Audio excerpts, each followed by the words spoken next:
Welcome to Jeremiah Porch Talks. This is where we take a few minutes and talk about leadership and life right here from my front porch in Sykesville, Maryland. Rain or shine, this is a time for us to reflect, reset, and get ready for whatever comes next in our life respective journeys. I'm Jeremiah. Thanks for joining me. Today, I want to talk about something that most of us were taught to avoid. Something that feels risky. Something that feels like it could expose us or show others where we are weak. But it's actually one of the greatest sources of our inner strength. And what I'm talking about is vulnerability. Let's jump into episode 4. Vulnerability, a source of strength. Now, I know how that word hits some people. Vulnerability? It sounds like the opposite of strength.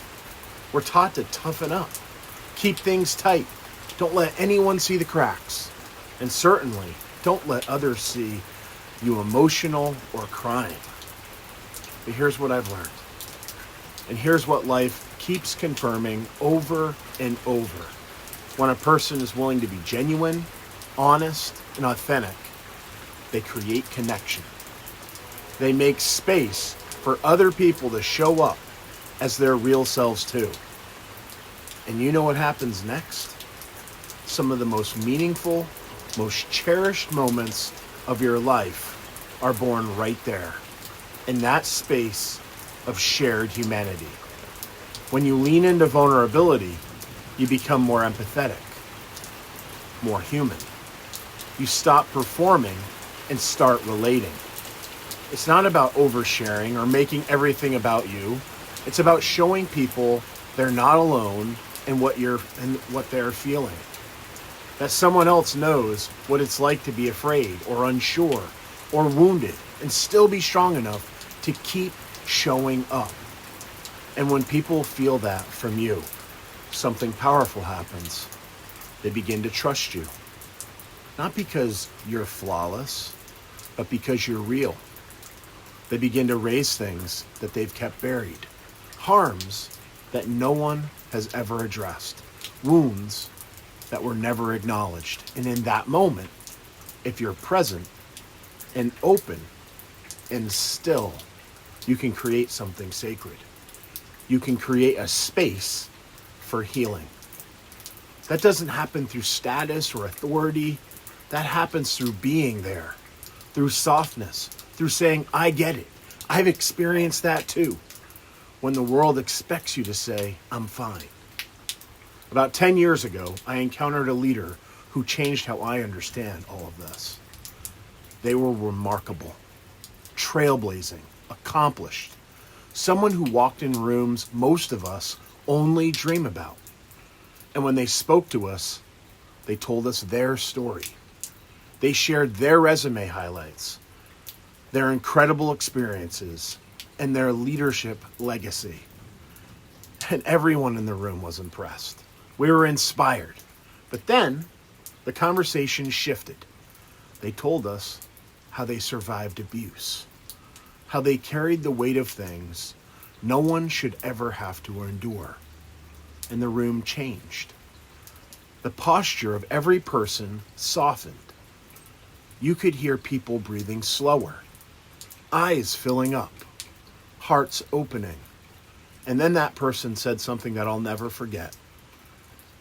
What I just shared with you is more than I've ever shared before on this topic. And that's when I realized they weren't just telling us a story. They were choosing right in front of us to be even more vulnerable than before. They could have stayed comfortable. They could have delivered the same script, and we wouldn't have ever known. But they didn't. They gave more. They risked more, and in doing so, they helped heal themselves just a little bit more too. That moment didn't just impact them, it changed every one of us in the room, because we knew we'd been trusted with something real, something raw, and that trust transformed the room. So here's my challenge for today. Where in your life are you playing it safe by staying closed? Where are you protecting yourself so much that no one can see you truly? And what would happen if you opened that door just a little? You don't have to bare your whole soul to everyone, but what if you were 10% more honest in that next conversation? What if you admitted that you were struggling instead of covering it up? And what if you gave someone the gift of your real story? That's how you become strong. Not because you're invincible, but because you're willing to be visible. You'll be surprised what happens when you stop hiding. So here we are on the porch today, and I'll leave you with this. Vulnerability isn't weakness. It's where strength meets grace. And it's how true healing begins. That's it for today. Thanks for spending a few minutes with me on today on Jeremiah's Porch Talks. Rain or shine, I'll see you next time. And always remember to keep the most important things the most important things.